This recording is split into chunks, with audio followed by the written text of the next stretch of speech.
ਤੇ ਆਪਣੇ ਹੁਣੇ ही लखीमपुर खेड़ी च जदों साडे बंदियां नूं दगड़ के कतलेआम करता ते उत्थे रोज आए साडे बंदियां ने 2 बीजेपी दे बंदे मारते, फिर तां असीं भी कानून हत्थ च ले लिया, फिर आपां भी गलत आ।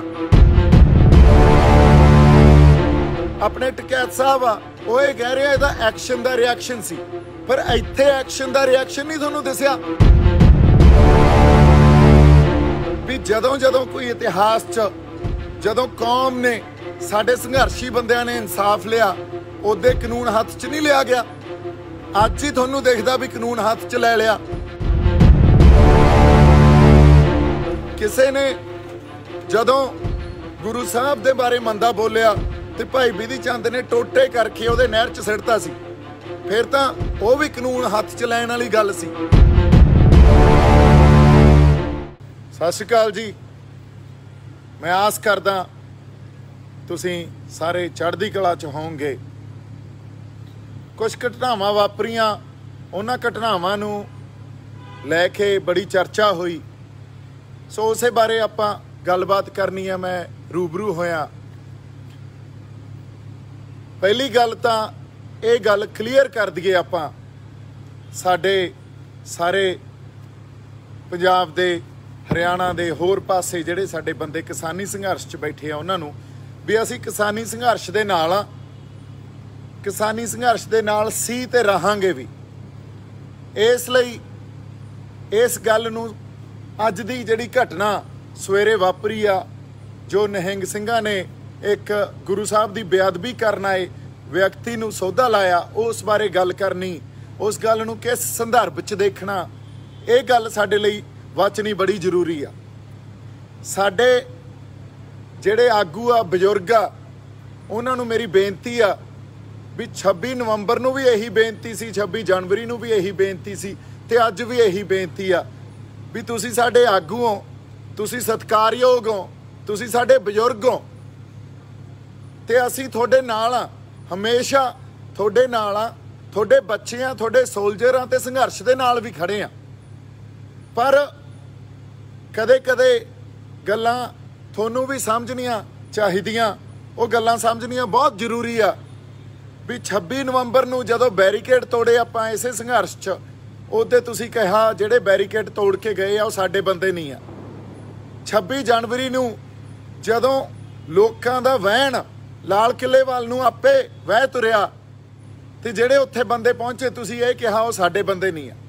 हुण 1 साल तो वध समा हो गया, निहंग सिंह जथेबंदियां थोड़े कोले उत्थे पहरा दे रहीआं। जदों 26 जनवरी नूं कुछ सरकार दे गुंडे आके साडे मोर्चे ते हमला करदे आ ते सामने हिक डा के खड़ जांदे आ, उन्हां निहंग सिंह जथेबंदियां नूं अज तुसीं ये कहता भी वो थोड़े बंदे नहीं आ।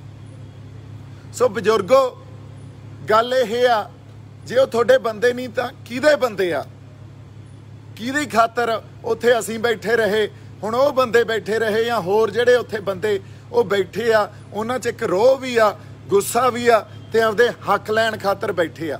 पर फिर भी पंजाब च रहण वाले हर सिख नूं, हर उत्थों दे बंदियां नूं, हरियाणे दे बंदियां नूं, यूपी दे बंदियां नूं मेरा एक ये अर्जी ला लो या हथ जोड़ के बेनती है भी तुसीं ना ही आगूआं तो पासे होयो ते ना संघर्ष तो पासे होयो। आपां किसानी संघर्ष दे नाल भी आ, आपां आगूआं दे नाल भी आ, पर कुछ गल्लां नूं समझना साडे लई बड़ी जरूरत इस वेले बनी हुई आ। वो इस करके क्योंकि एक गल बड़ी वड्डे पद्धर ते प्रचारी जा रही आ भी उन्हां ने कानून नूं हत्थ च लिया। जदों कानून इन्ना पक्षपाती हो जाए भी पिछले 5 सालों तो लगातार श्री गुरु ग्रंथ साहब की बेअदबी की जा रही आ ते कानून ये कह के उन्हां बंदियां नूं छड्ड दिंदा भी उन्हां दे दिमागी गड़बड़ सी, वो दिमागी तौर पर कमज़ोर सी ते उन्हां नूं छड्ड दिते गए। ये तो वो गल हुई भी कोई अन्ना ते उन्हें जदों विन के तीर मारिया ते हर बार निशाने च लग्या जाके, भी हर बार निशाने च नहीं लगता हुंदा, हर बार कोई दिमागी तौर पर परेशान बंदा आके ते उन्होंने श्री गुरु ग्रंथ साहब का ही निरादर करना सुझदा फिर ये 5 सालों तो सानू किवें लगातार प्रवोक कर रहे आ।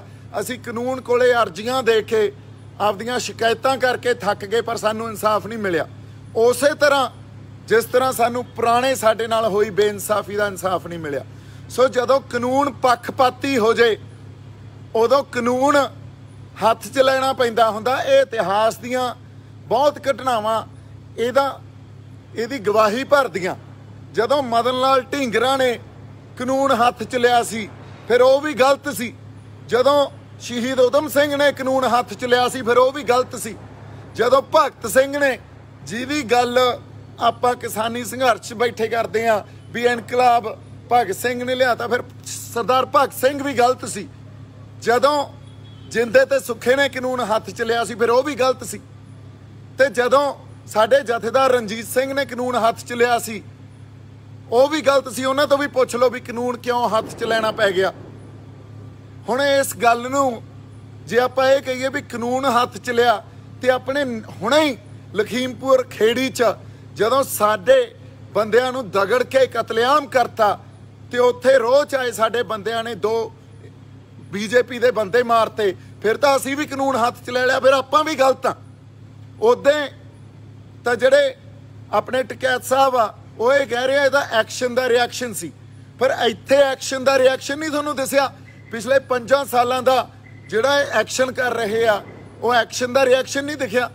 सो बजुर्गो मेरी तुहानूं हत्थ जोड़ के बेनती आ भी तुहानूं योगेंद्र यादव वर्गे बंदे मैनीपुलेट कर दिंदे आ तुसीं उन्हां दे पिछे लग जाने हो ते तुसीं पंथ ते पराए होके खड़ जाने हो या पंजाब तो पराए होके खड़ जाने हो। तुहानूं पंजाब दी धरती ने माफ़ नहीं करना। असीं तां तुहाडे नाल खड़े आ। असीं संघर्ष तुहाडे नाल हिक ढाह के खड़े आ। अज भी नाल आ पहिलां भी नाल सी ते अगे भी रहांगे। तुसीं साडी पैरवाई करो ना करो ये प्रोवोकेशन सी। प्रोवोकेशन दे बाद ही ये वरतारा वापरिया।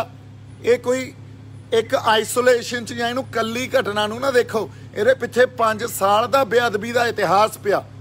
सो इस करके जिहड़े बंदे ये कहिंदे आ भी कानून हत्थ च ले लिया ये बंदिआं नूं एक सवाल आ मेरा भी जदों जदों कोई इतिहास च जदों कौम ने साडे संघर्षी बंदिआं ने इंसाफ लिया उदे कानून हत्थ च नहीं लिया गया। अज ही तुहानूं दिखदा भी कानून हत्थ च ले लिया। फिर अगली गल डॉक्टर सवाईमान सिंह आ जिहड़े वो बड़े सत्कारयोग आ बड़े जेंटल आ। उन्हां ने भी यह गल कही भी जे गुरु नानक पातशाह हुंदे श्री गुरु रामदास पातशाह हुंदे तां भी ऐं करदे। तुसीं गुरुआं नूं नखेड़ के ना देखो। मैं डॉक्टर साहब तुहानूं बेनती करदा तुसीं इस गल ते तुहानूं समझ नहीं ते तुसीं चंगे बंदे हो तुसीं ना बोलो क्योंकि उस वेले गुरु साहब गुरु नानक पातशाह तो लैके 10वें पातशाह ते फिर श्री गुरु ग्रंथ साहब तक ये तो एक जोत आ। एक जोत प्रगट हुई इन्हां नूं नखेड़ के नहीं देखा जा सकता सी। जो गुरु नानक साहब वेले गुरु नानक साहब नूं जरूरत सी या उस वेले वो इल्हाम सी उन्हां नूं उदों उन्हां ने वो कीता। जो 10वें पातशाह वेले एक जरूरत सी समाज दी उदों उन्हां ने वो कीता।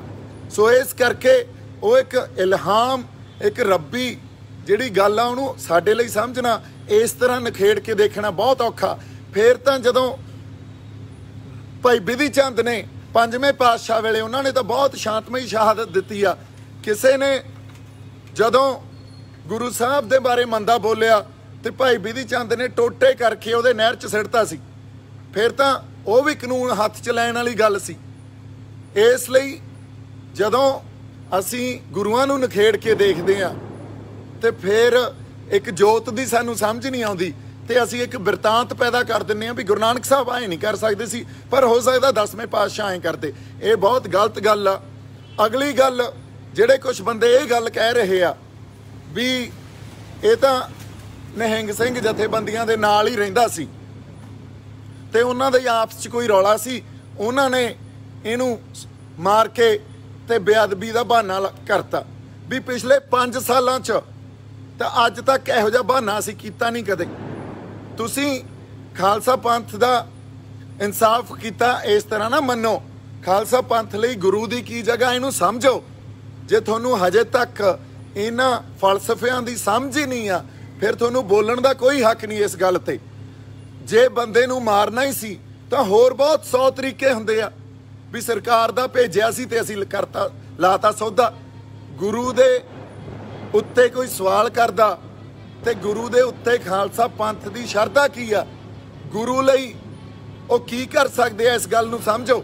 ਤੁਹਾਡੇ ਲਈ ਆਰਥਿਕ ਮਸਲੇ ਵੱਡੇ ਹੋਣੇ ਆ, ਉਹਨਾਂ ਲਈ ਧਰਮ ਤੇ ਧਰਮ ਦੀ ਹੋਂਦ ਬਹੁਤ ਵੱਡੀ ਆ। ਸੋ ਇਸ ਕਰਕੇ ਬੰਦਿਆਂ ਨੂੰ ਸਮਝੋ, ਕੌਮਾਂ ਦੇ ਫਲਸਫਿਆਂ ਨੂੰ ਸਮਝੋ ਤੇ ਉਸ ਆਧਾਰ ਤੇ ਅਸੀਂ ਕੋਈ ਅੱਗੇ ਆਪਦੀ ਗੱਲ ਲੈ ਕੇ ਜਾਈਏ, ਕੋਈ ਬਿਰਤਾਂਤ ਸਿਰਜੀਏ। ਇਸ ਲਈ ਮੇਰਾ ਸਵਾਲ ਉਹੀ ਆ ਵੀ ਫੇਰ ਤਾਂ ਸਾਡੇ ਆਜ਼ਾਦੀ ਦੇ ਸੰਘਰਸ਼ 'ਚ ਜਿੰਨੇ ਬੰਦਿਆਂ ਨੇ ਸੰਘਰਸ਼ ਕੀਤਾ ਉਹਨਾਂ ਨੇ ਸੰਘਰਸ਼ ਜਿਹੜਾ ਕੀਤਾ ਉਹ ਕਾਨੂੰਨ ਹੱਥ 'ਚ ਹੀ ਲਏ ਸੀ। ਉਦੋਂ ਅੰਗਰੇਜ਼ਾਂ ਦੇ ਖਿਲਾਫ ਅਸੀਂ ਕਾਨੂੰਨ ਹੱਥ 'ਚ ਹੀ ਲੈਂਦੇ ਰਹੇ ਹਾਂ।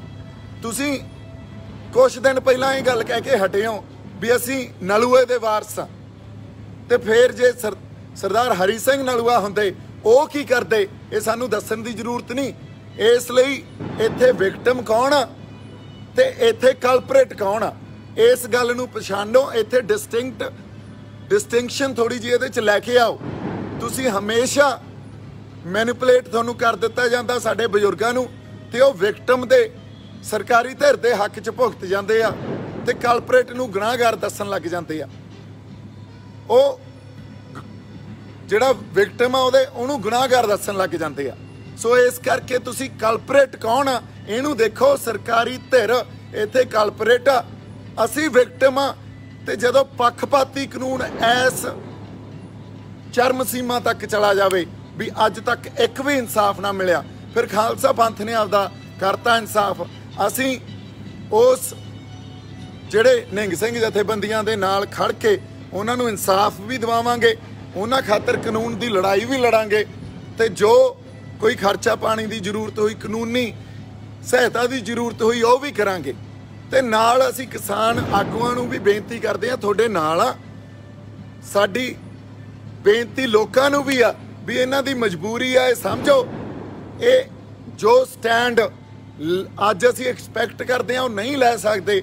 ਇਹਨਾਂ ਦੇ ਉੱਤੇ ਵੀ ਬਹੁਤ ਵੱਡਾ ਪ੍ਰੈਸ਼ਰ ਆ, ਇਹਨੂੰ ਸਮਝ ਕੇ ਇਹ ਜਿਵੇਂ ਵੀ ਆ ਇਹਨਾਂ ਕੋਲੇ ਇੰਨੀ ਕੀ ਸਮਰੱਥਾ, ਇਹਨਾਂ ਨੇ 3 ਕਾਨੂੰਨਾਂ ਦੀ ਲੜਾਈ ਲੜ ਰਹੇ ਆ। ਇੰਨੀਆਂ ਕੁ ਬੇਨਤੀਆਂ ਮੈਂ ਕਰਨੀਆਂ ਸੀ। ਮੇਰੇ ਵੱਲੋਂ ਬਹੁਤ ਸਾਰਾ ਪਿਆਰ ਸਤਿਕਾਰ। ਜਿਉਂਦੇ ਵਸਦੇ ਰਹੋ। ਸਤਿ ਸ਼੍ਰੀ ਅਕਾਲ ਜੀ।